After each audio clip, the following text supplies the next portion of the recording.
Bom dia. Parece que o sol está despontando, né?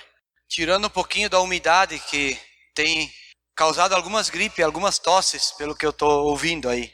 Primeira pergunta de hoje para nós. Você conhece alguém humilde? Humilde realmente, de fato, humilde? Um amigo, um familiar, um irmão em Cristo? Se você se julgou humilde, deixou de ser humilde. É difícil a gente conhecer alguém que seja humilde. Mas eu gostaria de explicar o significado dessa palavra humildade. Qual é o seu significado? O resumo dessa palavra significa conhecer seus próprios limites, suas fraquezas, suas falhas, ser simples, modesto, sem vaidade. Isso é o resumo dessa palavra. Tem um pouco mais, né? Esse é o resumo do resumo. Então, alguém humilde deveria ter essas qualidades, essas características. Vamos baixar nossa cabeça só, vamos fazer mais uma oração. Senhor Deus, queremos pedir a Ti, Pai, que Tu esteja nos conduzindo agora, nesse tempo, que Tu trabalhe no coração de cada um, que cada um possa deixar o Espírito Santo ministrar o seu coração, que Tu me uses, Senhor, de revelação da Tua palavra, e que aqui estejamos para a honra e glória do Senhor. É isso que eu peço em nome de Jesus Cristo. Amém. Como nós não conseguimos encontrar pessoas tão humildes no dia a dia, então é melhor nós irmos aos exemplos bíblicos, né? E é impossível você começar uma trajetória bíblica sem começar por Moisés. Moisés é uma das pessoas que é um exemplo de humildade. Moisés era um bebê escravo que foi salvo porque Deus assim o fez, se tornou um príncipe do Egito, reconheceu depois o seu povo e a sua história e não aceitou mais o fato de ser um príncipe egípcio com todas aquelas heresias. Então ele cometeu um assassinato, fugiu para o deserto para não ser morto e ficou lá 40 anos cuidando de cabras. Então imagine você que um príncipe fugiu para o deserto para cuidar cabras. Moisés falou com Deus, ouviu o próprio Deus. Aquilo que Moisés falava acontecia. Ele ia lá e dizia para o faraó, vai vir sapo, vai vir ranço. Acontecia. Claro, era Deus que fazia acontecer. Mas o que Moisés anunciava acontecia, as 10 pragas. Moisés fazia sinais milagrosos com o seu cajado. Moisés separou o mar vermelho. Com a sua mão, as águas foram divididas. Fez sair água da rocha, instruiu a construção do tabernáculo, orientou a construção da arca da aliança, ordenou os sacerdotes, se tornou juiz e profeta, escreveu os primeiros 5 livros da Bíblia. Embora o livro Números e Deuteronômio, ele não concluiu. Os últimos 2 ele não acabou eles, mas ele escreveu os primeiros 5 livros da Bíblia. Não existe registro da Bíblia antes das escrituras de Moisés. Se existe é muita coisa que não é bem provada, não tem como provar. Aí eu pergunto para nós, será que Moisés tinha motivos para deixar de ser humilde? Imagine que você descesse hoje no Rio das Antas, estendesse a mão e as águas separassem. Toda a mídia ia ficar sabendo, você ia ficar famoso, ia ser o cara. Qualquer um hoje que fizesse algum feito desses que Moisés fez, claro que pelo poder de Deus, não por si próprio, ia se achar o máximo. Mas Moisés foi humilde. Eu gostaria que vocês abrissem agora em 2 Reis, capítulo 22. Aqui é a história de Josias, eu só vou citar alguns exemplos aqui. Quando vocês tiverem tempo, leiam todo esse capítulo 22 e vocês vão entender a história, já foi falado sobre Josias aqui. Josias foi um rei, um dos melhores reis de Judá. Um rei que não se desviou nem para a esquerda nem para a direita. Um rei que fez aquilo que Deus se agradava. Mas olha a história de Josias. Se você ali ler o 1, vai ver que aos 8 anos Josias se tornou rei. Aos 8 anos de idade. Depois, aos 26 anos, ele encontrou o livro da lei, o livro de Moisés. Olha o 22, versículo 3. Diz assim: no 18º ano de seu reinado, o rei Josias enviou o secretário Safã, filho de Azalias e neto de Mesulão, ao templo do Senhor, dizendo: vá ao sumo sacerdote. Então, o versículo 3, Josias mandou ele lá para ver o que estava acontecendo no templo, para reconstruir o templo. E aí no versículo 22, 10 e 11, olha o que diz no versículo 22, 10 e 11. E o secretário Safã acrescentou: ao sacerdote Hilquias entregou-me um livro, e Safã o leu para o rei. Assim que o rei ouviu as palavras do livro da lei, rasgou as suas vestes. Ou seja, Josias podia ser um rei simplesmente como foi o pai dele, como foi o avô dele, péssimos, ruins, que fizeram tudo errado, que não se importasse com o que estava acontecendo com o seu povo. Vamos pegar um exemplo hoje da nossa política, do nosso Brasil. Quantos sucessores e sucessores continuam fazendo as coisas erradas sem se preocupar com o povo? Mas não, Josias buscou, se humilhou e viu que estava sendo feito tudo errado. E então, para resumir a história, no 23, do 1 ao 3, ele fez o seguinte: depois disso, o rei convocou todas as autoridades de Judá, de Jerusalém, e em seguida o rei subiu ao templo do Senhor, acompanhado por todos os homens de Judá, todo o povo de Jerusalém, os sacerdotes, os profetas, todo o povo, do mais simples ao mais importante. Para todos o rei leu em alta voz todas as palavras do livro da aliança que havia sido encontrado no templo do Senhor. O rei colocou-se junto à coluna real e na presença do Senhor fez uma aliança, comprometendo-se a seguir o Senhor e obedecer de todo o coração e de toda a alma os seus mandamentos, aos seus preceitos e aos seus decretos, confirmando assim as palavras da aliança escritas naquele livro. E então todo o povo se comprometeu com a aliança. Olha o exemplo que eu pego desse cara aqui. Primeiro que ele era um guri, né? Você imagina que criança de 8 anos hoje são tão orgulhosos que não obedecem nem aos próprios pais. Josias, no entanto, se humilhou aos 23 anos, porque foi no 18º ano do seu reinado. Então, com mais 8, né, 23, 24 anos, que ele se tornou, que ele encontrou esse livro aqui, que ele viu isso que estava acontecendo. Então, vocês imaginem se hoje tivesse uma autoridade, alguém realmente importante que se humilhasse, que quisesse mudar as coisas, o povo com certeza ia querer também. Foi isso que aconteceu aqui.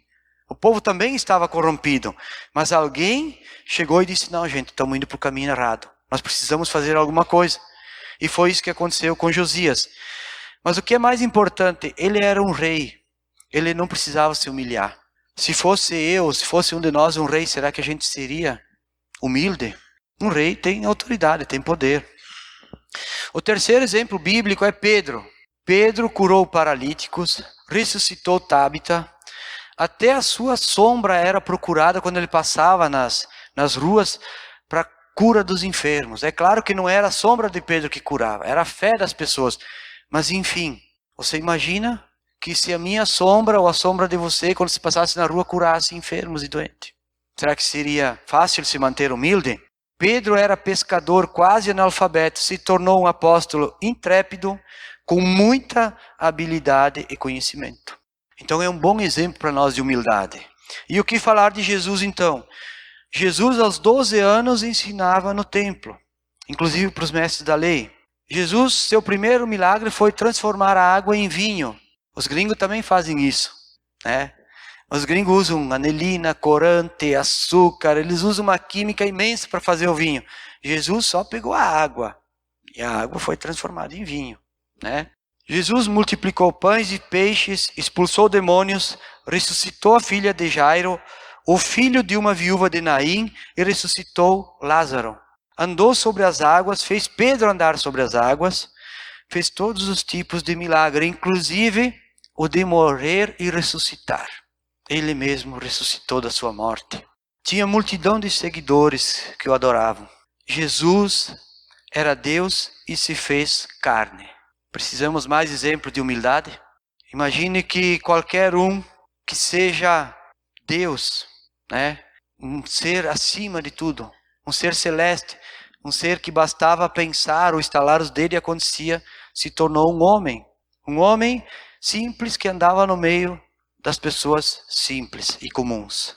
Abre 1 Pedro, capítulo 2, do 21 ao 24. 1 Pedro, capítulo 2, 21 ao 24. Aí diz assim: para isso vocês foram chamados, pois também Cristo sofreu no lugar de vocês, deixando-lhes exemplo, para que sigam os seus passos. Ele não cometeu pecado algum, e nenhum engano foi encontrado em sua boca. Quando insultado, não revidava. Quando sofria, não fazia ameaça, mas entregava-se àquele que julga com justiça. Ele mesmo levou em seu corpo os nossos pecados sobre o madeiro, a fim de que morrêssemos para os pecados e vivêssemos para a justiça. Por suas feridas vocês foram curados. Esse era Jesus, que se esvaziou-se a si mesmo, como diz em Filipenses capítulo 2. Volta um pouquinho aí, acha? Filipenses. Está caindo tudo aqui. Filipenses capítulo 2, do 5 ao 8. Seja a atitude de vocês a mesma de Cristo Jesus, que embora sendo Deus, não considerou que o ser igual a Deus era algo que devia apegar-se, mas esvaziou-se a si mesmo, vindo a ser servo, tornando-se semelhante aos homens, e sendo encontrado em forma humana, humilhou-se a si mesmo e foi obediente até a morte, e morte de cruz. Jesus esvaziou-se, humilhou-se a si mesmo, tornando-se carne. Se vocês lerem toda a Bíblia, vocês vão ver quão complicado é a carne. A carne sempre é problema, sempre. Qualquer carne, você pega uma carne e deixa fora da geladeira uns 2 dias para ver o que acontece. Não tem resistência alguma, a carne é problema. Em toda a Bíblia, e Jesus humilhou-se e se transformou em carne. Bom, esses são os exemplos bíblicos que nós temos. E tem muitos outros, mas não vamos nos alongar aqui, eu quero trazer isso para nós agora. Se fosse nós, como nós podemos ser humildes? Ou melhor, por que nós não somos humildes? O que implica para não sermos humildes? Há 3 pontos importantes. O primeiro deles é o egoísmo. Eu, em tudo, venho primeiro. Primeiro, as coisas que eu gosto. Primeiro, as coisas que eu faço. Primeiro, aquilo que é meu. Tudo eu venho em primeiro. Isso chama-se egoísmo. Não importa a fome. Se lá na China tem 1 milhão de pessoas passando fome, se nos países africanos tem 2 milhões passando fome, a minha fome é mais importante. Não importa quantas pessoas estão passando fome ao meu redor. Não importa se uma pessoa estiver empurrando o seu carro que está sem gasolina. A minha vez, eu vou encher o tanque e vou levar uns galãozinhos para casa de gasolina, se possível. Por quê? O importante é que não falte nada para mim. Isso é egoísmo. Não importa se eu estou errado. Eu não abro mão dos meus direitos. Ah, mas é porque eu tenho razão, porque é minha justiça. Gente, deixa eu falar uma coisa para vocês. Deixa o Espírito Santo ministrar o coração de vocês.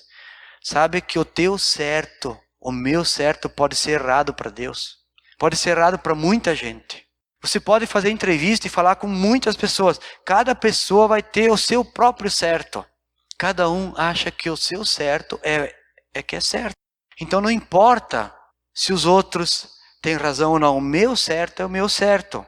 De novo aí em 2 Timóteo capítulo 3, do 1 ao 3. Abre aí 2 Timóteo. Olha o que fala sobre o egoísmo nesse texto aqui. 2 Timóteo capítulo 3, versículo 1 a 3. Saibam disso, nos últimos dias sobrevirão tempos terríveis. Os homens serão egoístas, avarentos, presunçosos, arrogantes, blasfemos, desobedientes aos pais, ingratos, ímpios, sem amor pela família, irreconciliáveis, caluniadores, sem domínio próprio, cruéis e inimigo do bem. Isso é o resumo de pessoas egoístas. Então, é isso que é ser egoísta. O segundo problema de nós não sermos humildes é o orgulho. Eu sou melhor. Eu sou melhor. Eu quero ser reconhecido. Eu só vou fazer alguma coisa se as pessoas depois perceberem, ou se elas realmente vierem me agradecer porque eu fiz alguma coisa. Eu preciso ser reconhecido. Agora eu pergunto para vocês, orgulho do quê? Do que nós podemos ter orgulho? Tudo que eu falo, tudo que nós falamos, alguém já falou primeiro. Ou na Bíblia, ou até mesmo em outras ocasiões. Tudo que nós fizemos, alguém já fez primeiro. Se não fez exatamente como nós fizemos, talvez um pouco mais, menos elaborado do que é hoje, mas já foi feito. Vocês podem investigar que a moda de hoje já aconteceu no passado. E tudo se repete. E tudo se repete. Então, orgulho do que nós temos? Orgulho de eu estar certo? De eu não ser humilde? Sabe o que é isso? É uma falsa humildade. Isso é uma falsa humildade.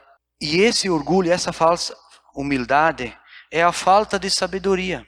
Tiago, um pouquinho aí mais para frente também, abre depois de Hebreus aí, capítulo 3 também, do 13 ao 18. Fiz uma coleção de capítulos 3 para esse estudo. Tiago, capítulo 3, do 13 ao 18. Olha o que diz aí. Quem é sábio e tem entendimento entre vocês, que demonstre seu bom procedimento mediante obras praticadas com humildade, que provém da sabedoria. Contudo, se vocês abrigam no coração a inveja amarga, a ambição egoísta, não se glorie disso, nem neguem a verdade. Esse tipo de sabedoria não vem dos céus, mas é terrena. Não é espiritual, mas é demoníaca. Pois onde há inveja e ambição egoísta, aí há confusão e toda espécie de males. Mas a sabedoria que vem do alto é, antes de tudo, pura, pois pacífica, amável e compreensiva, cheia de misericórdia e de bons frutos, imparcial e sincera. O fruto da justiça semeia-se em paz para os pacificadores. O que eu quero destacar nesse texto aqui é que as obras praticadas com humildade provêm da sabedoria. É no final do versículo 13. As obras praticadas com humildade provêm da sabedoria. Então, se eu sou uma pessoa egoísta e orgulhosa, me falta sabedoria. Terceiro, que implica em não ser humilde, é a falta de amor. E isso é bem simples de explicar. Eu estou tão cheio de mim mesmo, de orgulho, de egoísmo, que não tem espaço para o amor. Não tem. Uma ilustração sobre o orgulho. Pega um pé de alface, coloca um vinagre nela, ou qualquer outra salada, e guarda ela para o dia seguinte. Pode guardar na geladeira. Pode botar num microfilme, pode pôr num pote com tampa de pressão. No dia seguinte ela está murcha e azeda. Isso é orgulho. Vamos dar um exemplo sobre o amor, uma ilustração sobre o amor. Você pega uma comida, uma carne, qualquer coisa, e você põe óleo, banha. Ela permeia, ela isola, ela conserva, ela protege. Isso é o amor. No tempo antigo, na colônia, a gente não tinha geladeira. Cozinhava a carne e deixava dentro da panela com banha. Ou qualquer comida. E não estragava. Mas faz isso com vinagre. Então, esse é o exemplo de amor. 1 Coríntios 13, do 4 ao 7, fala também sobre isso. Abram lá, 1 Coríntios, capítulo 13, do 4 ao 7. 1 Coríntios 13, 4 ao 7. O amor é paciente, o amor é bondoso, não inveja, não se vangloria, não se orgulha, não maltrata, não procura seus interesses, não se ira facilmente, não guarda rancor. O amor não se alegra com a injustiça, mas se alegra com a verdade. Tudo sofre, tudo crê, tudo espera, tudo suporta. Esse é o amor. Esse é o que nos protege. Então, qual a razão de nós não sermos humildes? O egoísmo, o orgulho e a falta de amor. Essas são as razões pelo qual não somos humildes. Se nós não tiver o orgulho e o egoísmo e tiver amor, nós com certeza vamos ser humildes. Tiago 4, 6, não precisam abrir lá, mas diz assim: mas ele nos concede graça maior, por isso diz a Escritura, Deus se opõe aos orgulhosos, mas concede graça aos humildes. Esse é um versículo que você deve ter na tua porta da geladeira. Tá? Lembre-se disso. Se você não tem, coloque. Deus se opõe aos orgulhosos, mas concede graça aos humildes. Então agora vem a parte boa. Como é que eu posso ser humilde? Antes era como eu não posso. Agora é como eu posso ser humilde. E começa em Colossenses capítulo 3. Como eu já falei antes, a coleção dos capítulos 3, né? Abre aí Colossenses 3, do 12 ao 14. Colossenses capítulo 3, versículo 12 ao 14. Portanto, como povo escolhido de Deus, santo e amado, revistam-se da profunda compaixão, bondade e humildade, mansidão e paciência. Suportem-se uns aos outros, perdoando as queixas que tiverem uns dos outros. Perdoem como o Senhor lhes perdoou. Acima de tudo, porém, revistam-se do amor, que é o elo perfeito. Então, primeiro de tudo, eu tenho que reconhecer que eu sou orgulhoso. Segundo, eu tenho que esvaziar-se de mim mesmo. Por que esvaziar-se? Porque Deus colocou em mim tanto o querer como o realizar. Volta um pouquinho aí, Filipenses capítulo 2, 13 e 14.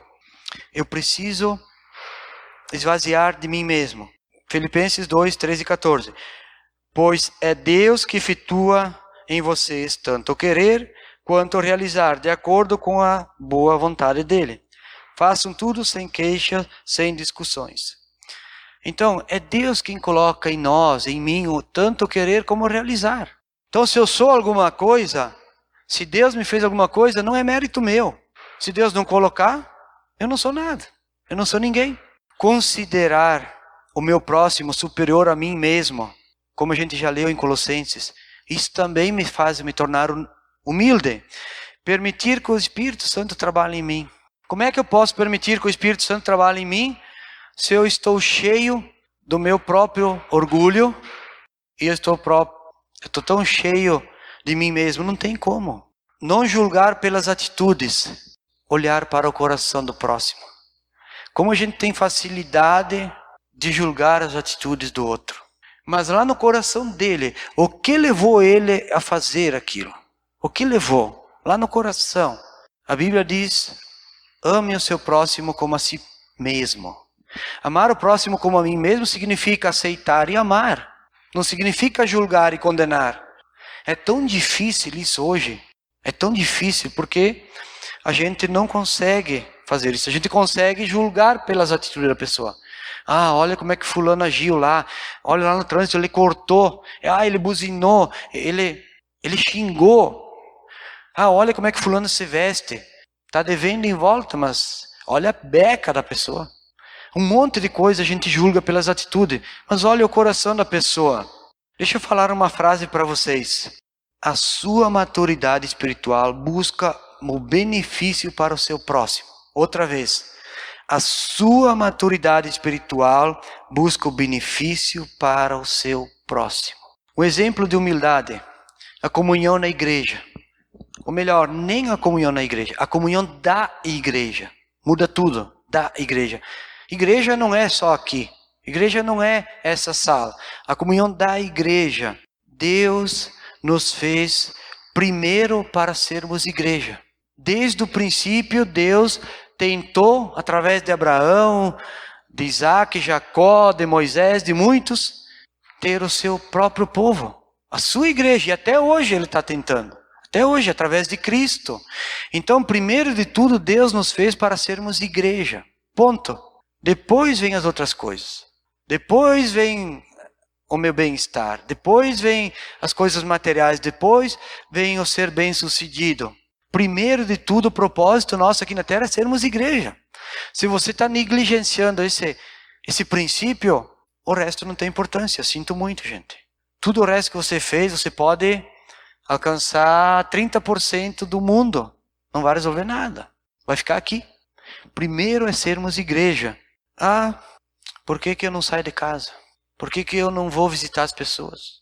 Porque a minha televisão é melhor, porque o meu sofá é excelente, porque o chimarrão que eu faço ninguém faz igual, a pipoca que eu faço fica crocante, macia.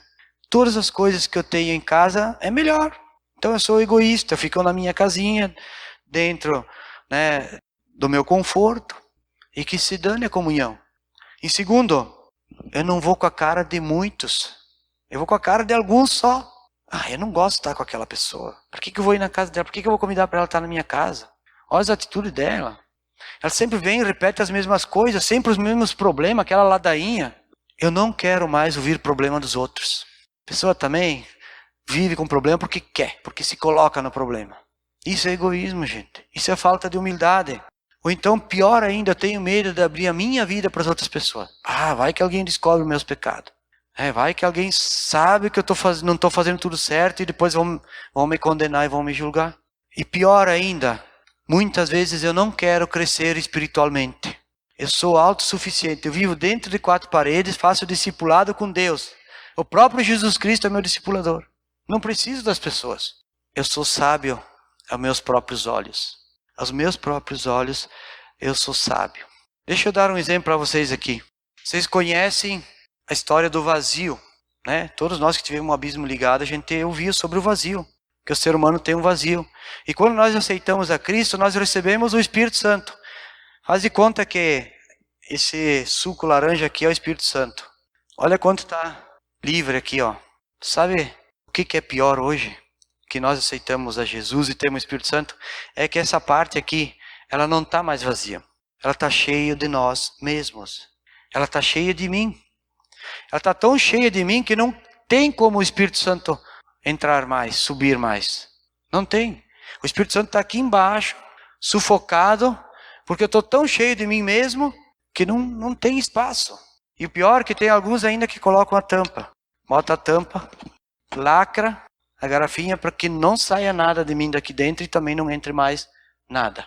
Eu sou sábio aos meus próprios olhos. A Bíblia diz, cuidado, você que se acha sábio aos seus próprios olhos. Você pode ser considerado louco. Pode ser que as coisas não sejam do jeito que você entende. Então, nós precisamos abrir o nosso coração, nos esvaziar de nós mesmos, nos humilhar, como Jesus fez. Ele se esvaziou e se humilhou, para que o Espírito Santo possa vir e encher o meu coração. Para que o Espírito Santo venha e tome conta de mim. Vocês sabem por que o mar é tão grande? Por 2 motivos. Primeiro, porque ele se colocou abaixo de todos os rios. Por menor que seja o córregozinho, ele vai ir para um rio maior, depois para outro, depois vai acabar lá no mar. Então o mar é tão grande porque ele se colocou abaixo de todos os rios. E segundo motivo, o mar, mesmo sendo grande, ele nunca se enche.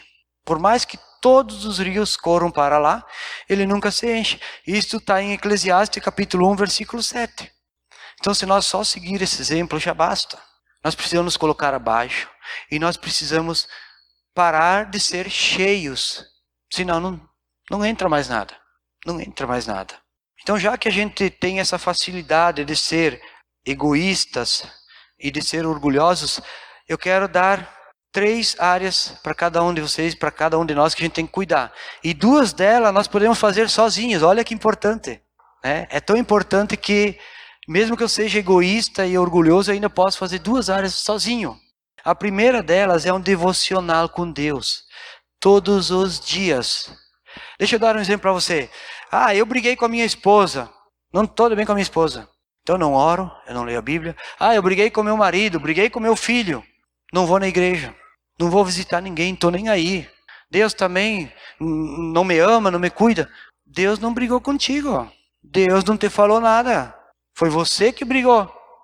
Foi você que arrumou o problema. Então, primeira coisa que nós temos que ter é uma vida com Deus, independente das pessoas.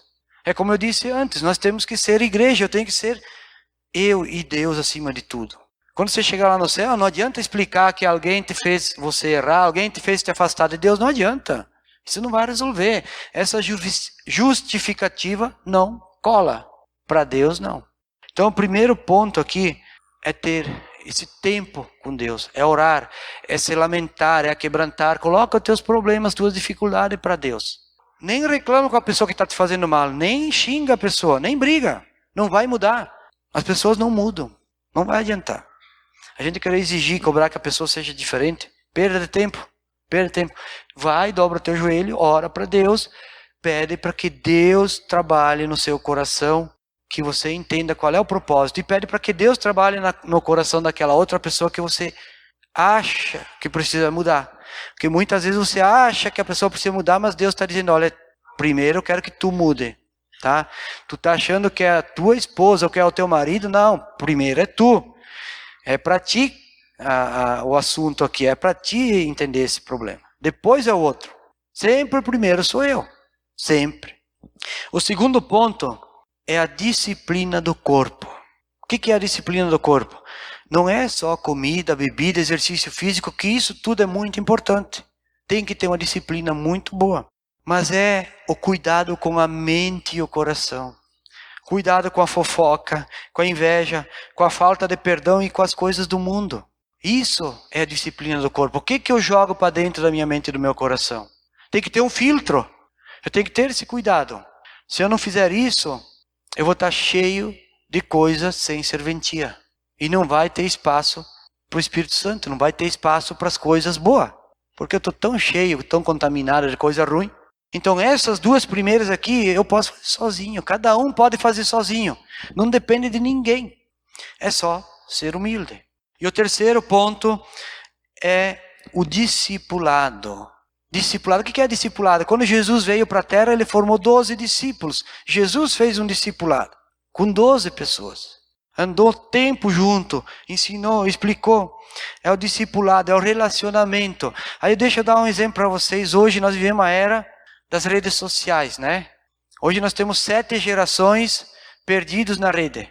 Perdidos na rede, né? Criança, adolescente, jovem, casais jovens, casais médios, melhor idade, pé na cova, todo mundo perdido na rede, né? Todo mundo perdido na rede. Daí você acha uma mensagenzinha bonitinha lá na internet e manda para aquela pessoa, olha que legal, tal. A pessoa manda positivo, coraçãozinho, carinha de choro. Ótimo, beleza, a pessoa gostou e tal. Mas que discipulado é esse? Que andar junto é esse? Vocês sabem que eu não tenho celular, eu não sou contra. Aliás, eu não tenho WhatsApp. Eu não sou contra as redes sociais, eu uso alguma coisa. Eu acho que é bom. O que falta é o equilíbrio. O que falta é o equilíbrio para as pessoas. Aí que discipulado, que andar junto é esse? Como é que tu vai servir a pessoa? Como é que tu vai chorar com a pessoa? Como é que tu vai abraçar a pessoa? Como é que tu vai demonstrar uma atitude de amor com a pessoa, se tu não anda junto com a pessoa? Deixa eu dizer uma coisa para vocês. Você pode ler a Bíblia mais 80 vezes até o final da sua vida. Você vai se encher de conhecimento. Mas se você não praticar, tu não vai crescer. Tu não vai melhorar o teu caráter. Você vai continuar sendo uma pessoa sábia aos seus próprios olhos. Porque sábio é aquele que usa o conhecimento com sabedoria. Essa é a definição de sabedoria. Esse é o cara sábio. Então, cuidado com essa contaminação das redes sociais. Cuidado. Isso está tirando o tempo de muita gente e está fazendo com que nós não sejamos igreja. Igreja é andar junto, como era lá em Atos. Eles andavam junto, tinham tudo em comum, partilhavam seus bens, as suas coisas, e Deus ia acrescentando os que iam sendo salvos. Isso é ser igreja. E se nós não cuidar disso, nós vamos se afastar cada vez mais. É a tendência, cada um no seu cantinho, né? Pega no seu celular, abre ali. Eu quero saber sobre perdão, tá? Busca o tema ali, perdão, você vai ver todos os versículos. Beleza. Você entendeu o que é perdão? Perdão é chegar eu para ir e dizer, me perdoa porque eu errei. Porque eu fui um hipócrita. Me perdoa. Isso é o tema. Não a palavra perdão. Isso faz toda a diferença. Agora, para nós finalizar, eu quero que vocês abram em Romanos, versículo 12, que eu vou pegar um texto que é um exemplo bíblico sobre humildade. Romanos capítulo 12, do 9 ao 16. A palavrinha em cima ali é amor, né? O amor. Olha o que diz aí. O amor deve ser sincero, odeiem o que é mal, apeguem-se ao que é bom.